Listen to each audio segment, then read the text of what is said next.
In today's video, see what it's like inside an abandoned nuclear power plant, which also happened to be the set of an iconic movie from 1989. Also a symbol of economic decline gearing up for a better future, but first let's visit what are now the ruins of a war long over. The MAUNSEL forts.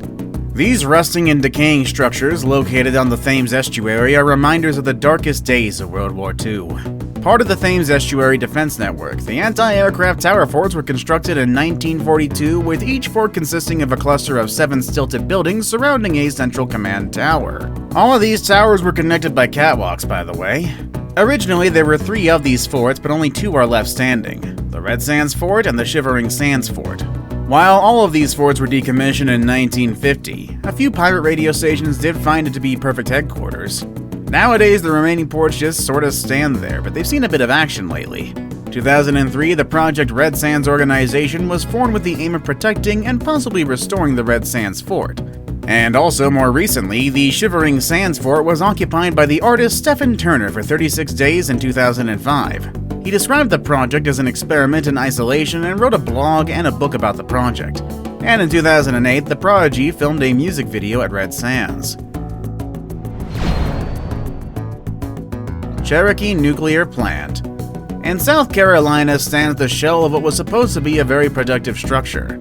The Cherokee Nuclear Power Plant was a project started by Duke Powler in the early 70s. It was supposed to be comprised of 3 reactors, with a total output of 3,817 megawatts of power. After spending a total of $633 million, construction was halted in 1983 due to economic problems.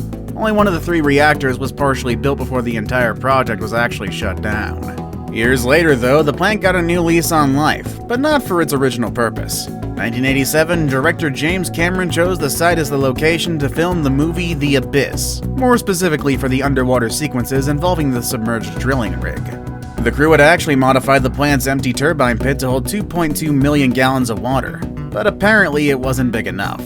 So, the crew then modified the original containment vessel for the reactor chamber, which was now much bigger, to hold 7.5 million gallons of water. Both massive tanks were eventually used in the film. BEELITZ Military Hospital. The abandoned BEELITZ Military Hospital has been abandoned for almost 30 years now, but its 125-year history makes sure that it's never forgotten. For one, it was once the largest treatment center in the world for lung diseases like tuberculosis.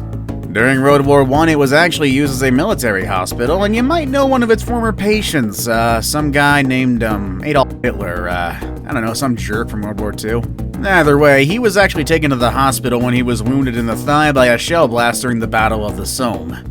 If only they couldn't save him.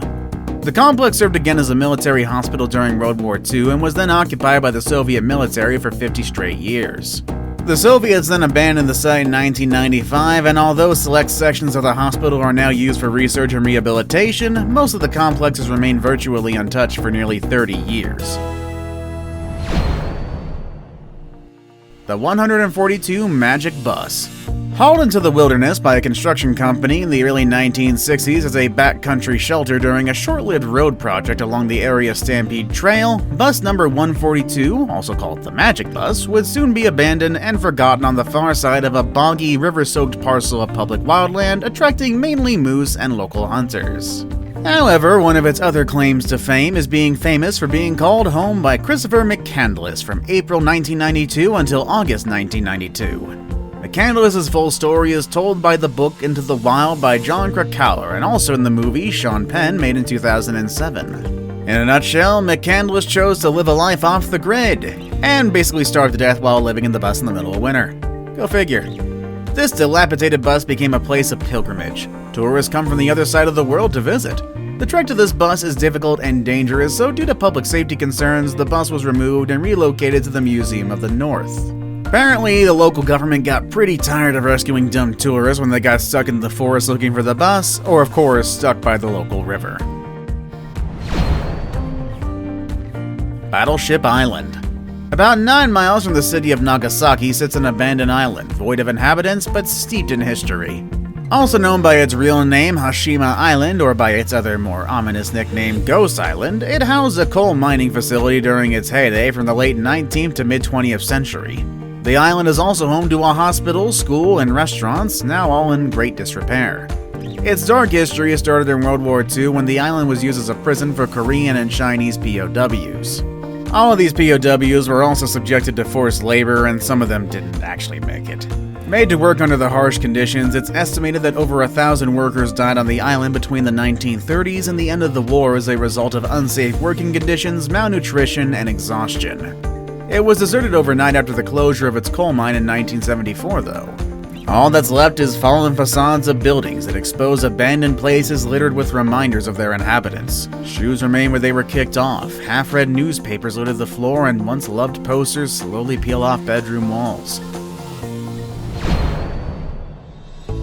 Presidio Modelo. This place's name literally translates to model prison in English, and that's what then Cuban president turned dictator Gerardo Machado envisioned. Each building is a circle of prison cells surrounding a center watchtower. The idea behind the design was that the watchtower would be darkened, making it impossible for the inmates to tell if they were being watched. The theory was, if inmates feel that they're being constantly watched, the less likely that they are to start trouble. Each of the circular buildings were designed to house up to 2,500 prisoners. Most notable of these prisoners were Fidel Castro, his brother Raul, and other survivors of the rebel attacks on Moncado Barracks. With Castro's rise, the Presidio Modelo was used to hold political dissidents, homosexuals, Jehovah's Witnesses, counter-revolutionaries, and any other enemies of the dictator. The population quickly ballooned to more than 6,000 inmates. The feeling of constantly being watched didn't actually have the desired effect, though. Riots broke out in the prisons in 1961 due to overcrowding, and in 1966 they were permanently closed by the Cuban government. Today, the buildings remain open as a museum and a national monument. Project HARP Space Gun. Project HARP, which stands for High Altitude Research Project, was a joint initiative between the United States and Canada to research the use of ballistics to deliver objects into the upper atmosphere and beyond. In other words, they made a big gun to shoot things into space. Designed by mad ballistics engineer Gerald Boll, the gun itself was originally built from a 65-foot-long, 16-inch naval cannon, the same kind that would be found in battleships. The cannon was later joined to another barrel, extending the length of the gun to 130 feet. Admittedly, this comically long barrel is pretty much useless for military applications, but it seemed to be perfect for chucking objects into low orbit. At its apex, the gun was able to fire an object at a staggering 112 miles into the sky, setting the 1963 world record for gun-launched altitude at 93 kilometers. Many of these space guns were built all over the US, all of which were then dismantled when they found much better ways to send things into space. One such gun, however, survived and now lies abandoned in Barbados. The Barbados gun was abandoned in the late 1960s and left to rust on its original launch site, and after years of neglect, looks more like a painted sewer pipe than a Godzilla-sized gun barrel. Only a tiny bit of the barrel is still visible today, with most of it being hidden by undergrowth. St. Nicholas Church Bell Tower. Okay, I know what you're thinking. Who in their right mind would build a church on a really small island in the middle of a lake? Well, no one, really. What you're seeing here is the only surviving remnant of an ancient monastery built long before there was even a lake there. Underneath the waters of the Uglitch Reservoir lie two monasteries built in the 15th and 16th centuries. When Stalin moved to modernize the USSR in the late 1930s, a dam was built on the upper Volga River, flooding an area roughly 249 square kilometers. Most of the buildings and structures were destroyed or covered by the waters. However, one section of the St. Nicholas Cathedral rose above the man-made lake, its bell tower. Since 1939, this flooded bell tower near the small Russian town of Kalyazin has played the role of nautical marker, man-made island in a man-made lake, swim spot, and tourist draw. The inside of the tower is bare, as things inside the structures were removed before the water rose, but it still occasionally hosts Orthodox Christian ceremonies. Pyramiden. The archipelago of Svalbard, located halfway between mainland Norway and the North Pole, is home to about 2,145 people, around 1,000 polar bears, and one seriously chilling ghost town called Pyramiden, so named for the pyramid-shaped mountain nearby. The town came to prominence in the 1930s when the Soviets took ownership of the area's coal fields and started mining. After World War II, they started spending more money to develop the area, building hospitals, cafeterias, and houses, all in the block-style fashion typical of Soviet-era architecture. They also built graveyards, not only for humans, but also cats. But the coal mines were never profitable, so the town started spiraling downward as soon as it started. The biggest hit came in 1996 when an airplane flying from Moscow to Svalbard crashed en route, causing the death of all 141 passengers, many of them Pyramid residents. The tragedy slashed morale and the site was fully abandoned over in 1998. Whalers Bay. Whalers Bay barely fits the criteria of being an abandoned city, but its long and colorful history is too good to pass up.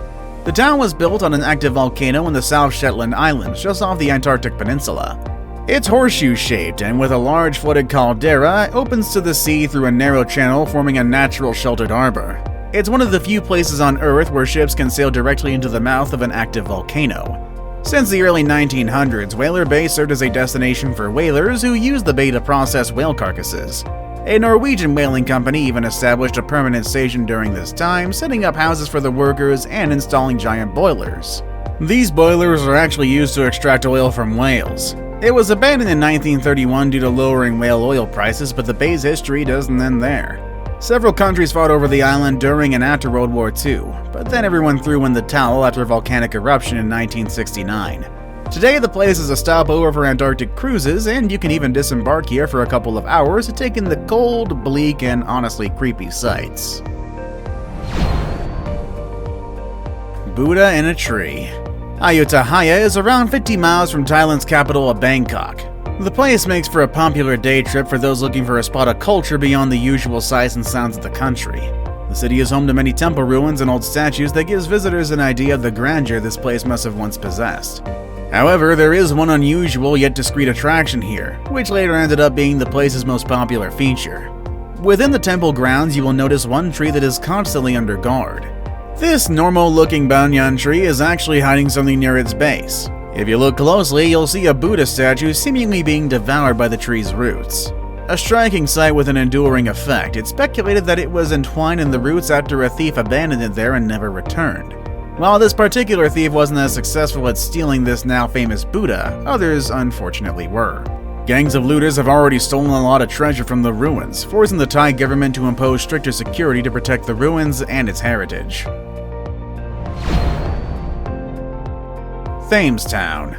Okay, I know what you're also thinking.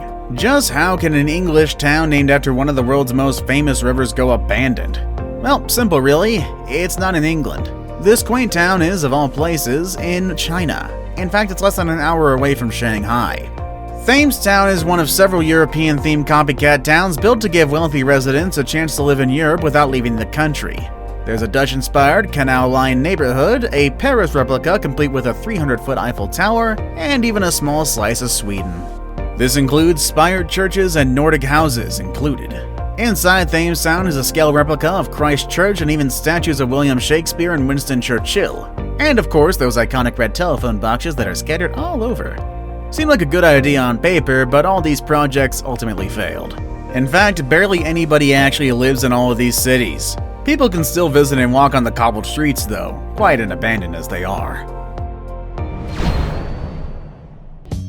Carey Furnace. This oddly beautiful mass of rusted and twisted metal is just one part of the Carey Furnaces, a long-abandoned steel furnace in Rankin, Pennsylvania. In their heyday, they produced up to 1,250 tons of steel a day until they finally closed in '78. Most of the 400-acre sprawling complex was actually razed to the ground in order to make way for planned developments that never actually materialized. However, the actual furnaces still stand are on an extremely rare example of pre-World War II iron-making technology. The furnaces were designated as a National Historic Landmark in 2006, and preservation efforts are underway. The furnaces are currently under the management of the nonprofit Rivers of Steel Heritage Corporation, a group that showcases the artistry and innovation of southwestern Pennsylvania's industrial and cultural heritage. You want to visit the place? Rivers of Steel conducts guided tours of the furnaces from May through October. Krakow. Krakow was founded in the 8th century and sits on a cliff 400 meters off the ground. People who lived there were treated to breathtaking views every single day, and the place was easy to defend from the barbarian hordes which ravaged Italy during the time. But of course, it wasn't without its disadvantages. Exposed to the elements along with earthquakes and landslides, the city was living on borrowed time either way. Even as it lies abandoned, the storied history of the town was left quite a monument to medieval architecture through the ages. The striking castle was built in 1300 and dominates the view on the cliff. Along with the castle, a church in CHEROKEE houses a statue of the Virgin Mary that was remarkably discovered in a nearby body of water. 6 festivals happen in CHEROKEE from May to October, paying homage to the Virgin Mary, which are basically the reasons why people still flock to the abandoned city to this very day. Before we move on, I've got a little challenge for you that'll take 5 seconds to complete. So here's the deal. You just leave a like on this video, smash that subscribe button and hit the notification bell, and you will get 25 years of amazing luck. Try it really works.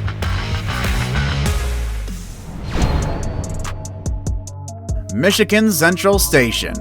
Possibly the most photographed abandoned building in Detroit, the massive train station known as Michigan Central Station has stood empty now for more than 30 years. Once a popular and bustling business hub, the abandoned shell has become a symbol of Detroit's economic problems. Essentially, you can't have nothing in Detroit. The station was designed at the turn of the last century, part of the popular City Beautiful urban planning movement inspired by Chicago's 1894 World's Columbian Exposition and its romantic, neoclassical white city. The movement focused on beautifying urban spaces and erecting monumental grand buildings, and was particularly prevalent in Detroit, Chicago, and Washington, D.C. For the first 20 years of its life, MCS was a source of civic pride and an elegant example of the growing city's potential. Hundreds of trains passed through the station each day at its peak before World War II. Beginning in the middle of the century, however, rail travel began to fall off. On January 5, 1988, the last train left the station and the building began its second life as a symbol of the decline of Detroit. This means it was open to passerby looting until 1995 when a fence was finally erected. And then, knowing Detroit, they probably sold the fence anyway. Today, however, the place is owned by the Ford Motor Company, who promised to develop the place into a facility focused on developing self-driving vehicles, which will promptly be stolen. See you guys next time!